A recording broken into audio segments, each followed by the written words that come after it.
সুবহানাল্লাহ। কোরআন কারীমের ভিতরে আল্লাহ রাব্বুল আলামিন বলেন, লান তানালুল বিররা হাত্তা তুনফিকু মিম্মা তুহিব্বুন। আপনার সবচেয়ে প্রিয় যে বস্তুগুলা তার থেকে আল্লাহর ওয়াস্তে দান করবেন। সুবহানাল্লাহ। যদি আবার বলেন যে যেটা টাকা ছিল, সুবহানাল্লাহ। কোরআন কারীমের ভিতরে আল্লাহ রাব্বুল আলামিন বলেন, লান তানালুল বিররা হাত্তা তুনফিকু মিম্মা তুহিব্বুন। আপনার সবচেয়ে প্রিয় যে বস্তুগুলা তার থেকে আল্লাহর ওয়াস্তে দান করবেন। সুবহানাল্লাহ। যদি আবার বলেন যে যেটা টাকা ছিঁড়ে গেছে এইটা ফকিরে দিয়ে দিই, এটা তো চলবে না, এখন সালাই দিই, এটা হবে না। হযরত ফাতিমা রাদিয়াল্লাহু তাআলা আনহাকে আল্লাহর হাবিব সাইয়েদনা মুহাম্মদ মুস্তাফা সাল্লাল্লাহু আলাইহি ওয়াসাল্লাম একটা কামিজ কিনে দিয়েছেন, একটা জামা কিনে দিয়েছেন। সুবহানাল্লাহ।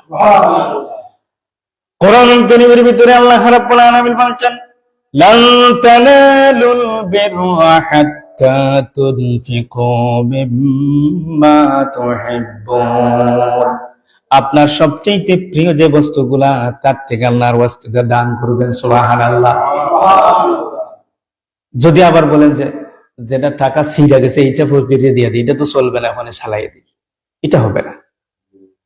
হযরত ফাতিমা রাদিয়াল্লাহু তাআলা আনহাকে আল্লাহর হাবিব সাইয়েদনা মুহাম্মদ মুস্তাফা সাল্লাল্লাহু আলাইহি ওয়াসাল্লাম একটা কামিজ কিনে দিয়েছেন, একটা জামা কিনে দিয়েছেন। জামা দেওয়ার পরে হযরত ফাতিমা রাদিয়াল্লাহু তাআলা আনহা অত্যন্ত খুশি হয়েছেন, সেটা তিনি পরবেন। কিছুক্ষণ পরে দেখা যায় একজন ভিক্ষুক এসে দাঁড়িয়ে গিয়েছে। সুবহানাল্লাহ।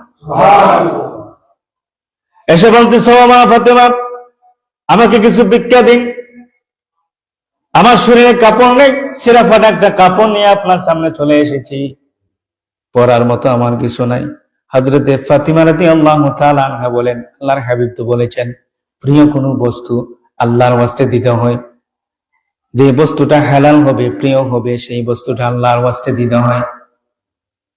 হযরতে ফাতিমা রাদিয়াল্লাহু তাআলা আনহা যে জামাটা আল্লাহর হাবিব কিনে দিয়েছেন, ওই জামাটা ভিক্ষুককে দিয়ে দিলেন। সুবহানাল্লাহ।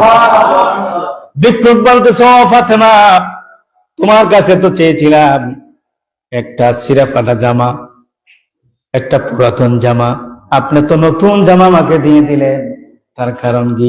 হযরতে ফাতিমা বলেন, আল্লাহর হাবিব ওয়াজ করেছেন,